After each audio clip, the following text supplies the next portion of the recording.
नंदुरबार जिल्ह्यातील धडगाव आणि अक्कलकुवा तालुक्यातील त्रिशूल गावात जिल्हा परिषदेमार्फत नव्या शाळेचे बांधकाम सुरू आहे। या शाळेसाठी तब्बल 42 लाखांचा खर्च केला जात आहे। मात्र या कामाची दर्जाहीन स्थिती पाहून स्थानिकांमध्ये प्रचंड नाराजी पसरली आहे। ही कामं म्हणजे जनतेच्या पैशांची उधळपट्टी आहे। 42 लाख रुपये खर्च असूनही भिंतींना पाईप बोल्ट फिटिंग निकृष्ट आणि संपूर्ण काम अर्धवट आणि बोगस आहे। मी याची सखोल चौकशी करण्याची मागणी करतो। आमदार आमशा पाडवी यांनी या संदर्भात संबंधित ठेकेदारांवर कारवाई करण्याची मागणी केली असून लोकांचे पैसे वाया जाऊ नये म्हणून जिल्हा प्रशासनाने तात्काळ लक्ष घालण्याचे आवाहन केले आहे। ही शाळा मुलांसाठी आहे, पण जे काम चाललंय ते पाहून वाटत नाही की ही इमारत टिकेल। आमचं भविष्य सुरक्षित व्हावं यासाठी आम्ही आवाज उठवत आहोत।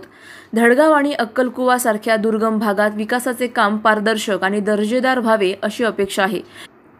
मात्र त्रिशूल गावातील या शाळा बांधकामामुळे प्रशासनाची भूमिकाच संशयाच्या भोवऱ्यात आली आहे। बोगस कामांना आळा बसणार का आणि या प्रकरणाची चौकशी होणार का याकडे आता संपूर्ण जिल्ह्याचे लक्ष लागले आहे। सलाउद्दीन लोहार, नंदुरबार, न्यूज 24।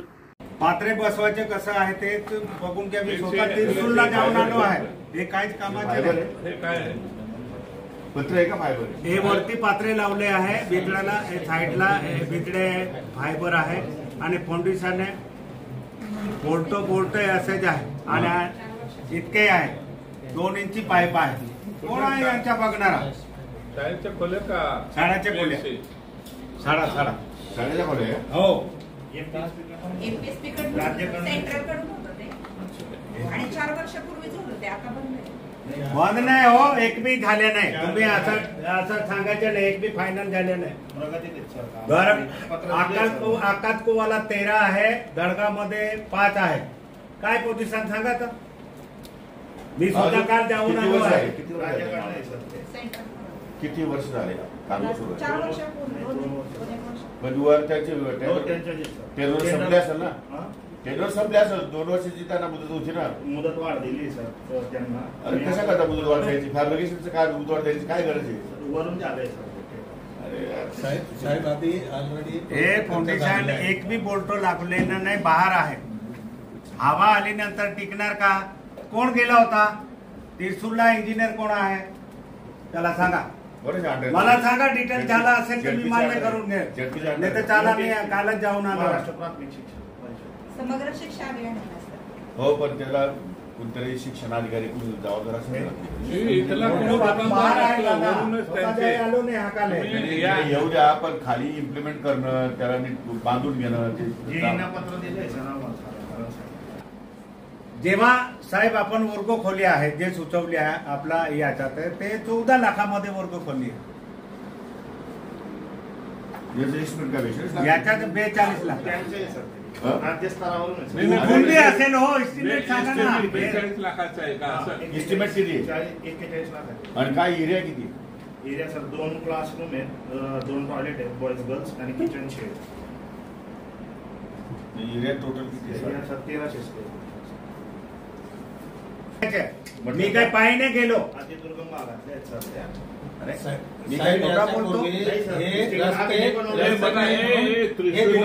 तुमचं नाही। त्रिशूलला गाडी जाते, त्रिशूलला सांगतो तरी तुम्ही सांगता गाडी जवळपास पाड्यांमध्ये नाही, गावं आहेत, जवळजवळ गावांना रस्ते आता झाले आहेत। फक्त पाडे आहे ना, पाड्यांमध्ये नाही रस्ते। मॅडम तुम्ही एक काम करा, त्याला एक नोटीस काढली पाहिजे की जो ठेकेदार असेल त्याने जर काम करत नाही, कामाची क्वालिटी बरोबर नाही, बंद नका करू। आता काही पैसे खर्च झाले, काही राहिले, आता कम्प्लीट तरी करून घ्यावं लागेल। असा अर्थ होतो काय फायदा? नाही, त्यांना कळवलं नाही हे तुम्ही त्या कॉन्ट्रॅक्टर कडून त्याला एक दंड चालू सर सांगतो मी तुम्हाला। त्याच्यात डबल पात्रे आहे, तुम्हाला सांगतो। त्याच्यामध्ये इस्टिमेट मध्ये डबल पात्रे मध्ये सीट आहे, गरम नाही व्हायला पाहिजे म्हणून। तिथे याने काय केलंय, वरती सिंगल पात्रा लावून दिला आणि खाली तो गरम नाही व्हायला पाहिजे तो चादर टाकून दिला। अरे कम से कम तो काय करतो, पण इस्टिमेटला काय धरला ते तर ते करा तुम्ही। इस्टिमेट मध्ये डबल फार्म आहे, डबल पात्रे आहे, वरचे फार्म आहे आणि तुम्ही वरती पात्र लावून दिलं आणि खाली फार्म टाकून दिलं. सगळे फोटो काढून आणले आहे.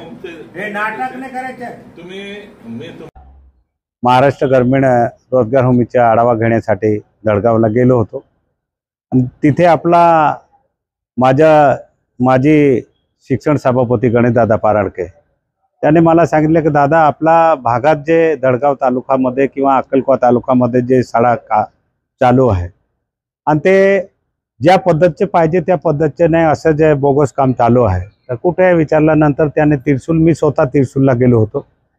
42 लाखाची जे इमारत बनताना तुम्ही फायबर टेक्चर बनवताना वरती त्याच्या पात्रे ठोकताना त्या वरचे फार्म आहे, खाली वरती पात्रे पाहिजे, त्याने सिंगल वरती पात्रा ठोकून दिला आणि खाली फार्म टाकून दिला. आणि जे फाउंडेशन उभं केलं आहे त्याला एकही बोल्ट नाही, भितडावर असे उभं करून दिले आणि वालून दिलं आहे.